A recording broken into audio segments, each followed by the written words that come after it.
गांव की जिठानी। शांति अपने दो बेटों अर्नव और आरुष के साथ शांति से जीवन बिता रही थी। लेकिन शांति के पति सोहन से उसकी कभी कभार थोड़ी अनबन हो जाती थी। एक दिन शांति रोज की तरह सुबह का खाना बना रही थी, तभी दरवाजे की घंटी बजी। घंटी की आवाज सुनकर वो दरवाजे की ओर जाते हुए कहती है, अरे आती हूँ, कौन है, सब्र करो। शांति दरवाजा खोलती है तो देखती है कि उसके जेठ मोहनदास सामने खड़े होते हैं। वो सक पकाकर अपना घूंघट करती है और पैर छूकर कहती है, आइए आइए जेठ जी। कैसी हो शांति? जी मैं तो बिल्कुल ठीक हूँ, सब आपकी मेहरबानी है भाई साहब। शांति और मोहनदास की बातें सुनकर शांति का पति सोहन और उसके दोनों बेटे बाहर आ जाते हैं। अरे भैया राम राम, कैसे हो आप? राम राम भाई। अरे शांति, ऐसे खड़ी खड़ी क्या देख रही हो? चाय कॉफी कुछ लेकर आओ, भैया आए हैं। शांति तेजी से रसोई की ओर आगे बढ़ती हुए कहती है, अरे मेरी माँ, गेट खोलने के चक्कर में मेरे तो चावल ही जल गए।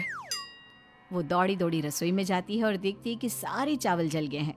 वो दोबारा चावल बनाने में लग जाती है। इतने में सोहन आवाज लगाता है, अरे शांति, तुम्हारे चावल का रोना खत्म हो गया हो तो चाय ले आओ।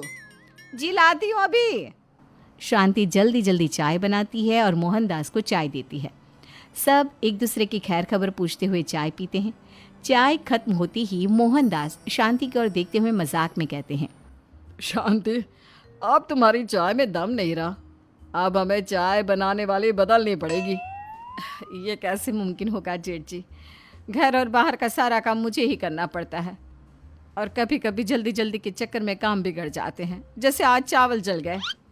अरे इसी का तो हल लेकर आया हूँ। मैंने रिश्ता देखा है अर्नव और आरुष के लिए। दोनों लड़कियाँ बहुत सुंदर और सुशील हैं। अगर आप दोनों इजाज़त दें तो बात करूँ आगे। सोहन और शांति रिश्ते की बात सुनकर कहते हैं, अब ठीक है, बात चलाइए ना भैया, पर पहले लड़की के बारे में कुछ बताइए तो सही।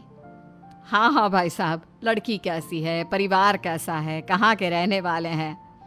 देखो, परिवार तो बहुत अच्छा है, पर वे दोनों लोग बहुत गरीब हैं। दहेज में कुछ मिलेगा नहीं। अरे हमें दहेज में कुछ चाहिए भी नहीं, बस लड़की संस्कारी होनी चाहिए। एक लड़की तो पढ़ी लिखी है और शहर की रहने वाली है, पर दूसरी अपनी गरीबी की वजह से पढ़ न सकी और गांव में रहती है। लेकिन दोनों है बहुत खूबसूरत। अगर तुम सबको देखते ही पसंद ना आ जाए तो मेरा नाम बदल देना। हाँ, पर तो हम आंखें मूंद कर भरोसा कर सकते हैं भैया।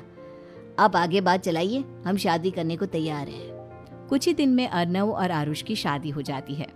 आरुष की शादी अनपढ़ लड़की मंजरी से हो जाती है, जो कि बहुत भोली भी होती है, और अर्नव की शादी पढ़ी लिखी लड़की तनुजा से हो जाती है, जो कि घमंडी और चालू होती है।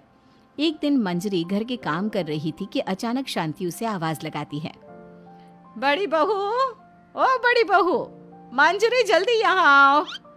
मंजरी जल्दी जल्दी शांति के पास जाती है। बेटा मेरे पैर दबा दे, बहुत दर्द हो रहा है। जी माँ जी, बस बर्तन धोकर आती हूँ।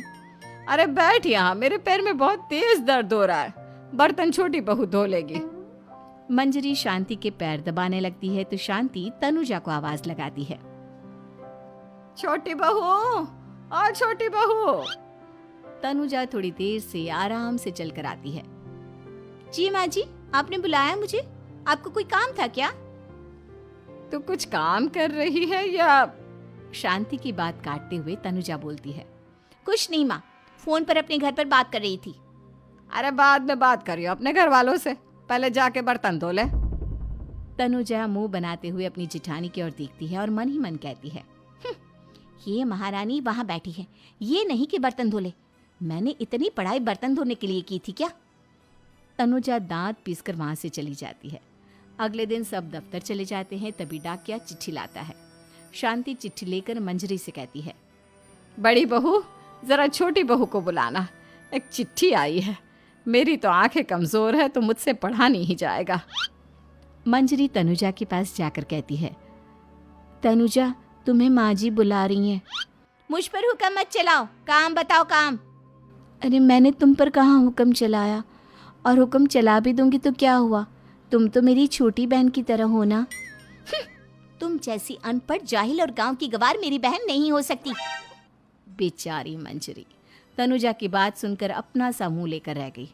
कोई चिट्ठी आई है, माँ जी तुमसे पढ़वाना चाहती है, बस इसलिए बुला रही हैं। मुंह टेढ़ा करके तनुजा मंजरी का मजाक बनाती हुए कहती है, अनपढ़ कहीं की। तनुजा का ऐसा बर्ताव देखकर बड़ी बहू बहुत दुखी होती है।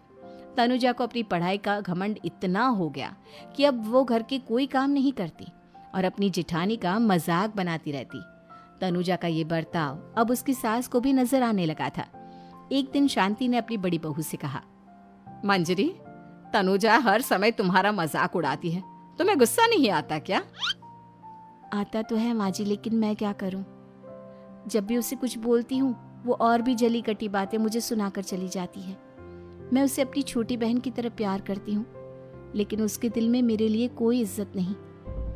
बहू, तूने वो कहावत सुनी है, जुल्म करने वाले से ज्यादा जुल्म सहने वाला अपराधी होता है। मंजरी अपनी सास का इशारा समझ जाती है। वो अपनी देवरानी को सबक सिखाने की ठान लेती है और एक दिन शांति अपनी दोनों बहुओं के साथ बैठी थी तो शांति अपनी बड़ी बहू से पूछती है, अरे बहू, शाम होने को है, कुछ सोचा है क्या बनेगा खाने में? माँ जी, मेरे तो सर में बहुत दर्द है आज। मेरी प्यारी देवरानी ही कुछ अंग्रेजी खाना बनाकर खिलाएगी। सुना है पढ़े लिखे लोग अंग्रेजी खाना बहुत अच्छा बनाते हैं, क्यों तनुजा? इतना कहकर मंजरी अपनी सास की ओर देखकर मुस्कुरा दी। तनुजा अपनी तारीफ सुनकर बहुत खुश हो गई। इतने में शांति कहती है, ये तो सच बात है छोटी बहू, ये तो मैंने भी सुना है। हम भी पक गए हैं बड़ी बहू के हाथ का खाना खा खा कर। तनुजा, तुम्हारी माँ भी तो तुम्हारे खाने की बहुत तारीफ करती हैं। आज हमें भी खिला दो कुछ अच्छा सा बनाकर। शांति की बात सुनकर छोटी बहू और आसमान पर चढ़ गई, पर उसे ये कहाँ पता था कि उसकी सास और जेठानी उसे सबक सिखाना चाहती हैं। तनुजा अपनी तारीफ सुनकर खुश तो बहुत होती है, पर सोचने लगती है, मुझे तो कैसा भी खाना बनाना नहीं आता। अब मैं क्या करूंगी? अगर मैंने इनको सच बता दिया तो मेरी सारी इज्जत मिट्टी में मिल जाएगी। अरे छोटी बहू, क्या सोच रही हो? खिलाओगी ना अपने हाथ का अंग्रेजी खाना? छोटी बहू हाँ में सर हिला देती है। अचानक से उसके दिमाग में एक आइडिया आता है। मैं इंटरनेट से देखकर कुछ बना लेती हूँ, मेरी वाहवाही पूरे घर में हो जाएगी। मुझे कौन सा रोज रोज बनाना है। माँ जी, आज आप सबको ऐसा खाना खिलाऊंगी कि। इतने में शांति छोटी बहू की टांग खींचते हुए कहती है कि पता नहीं कैसा खाना खिलाओगी। ए ऊपर वाले, हमारी रक्षा करना। इतना बोलकर शांति और मंजरी दोनों जोर जोर से हंसने लगते हैं।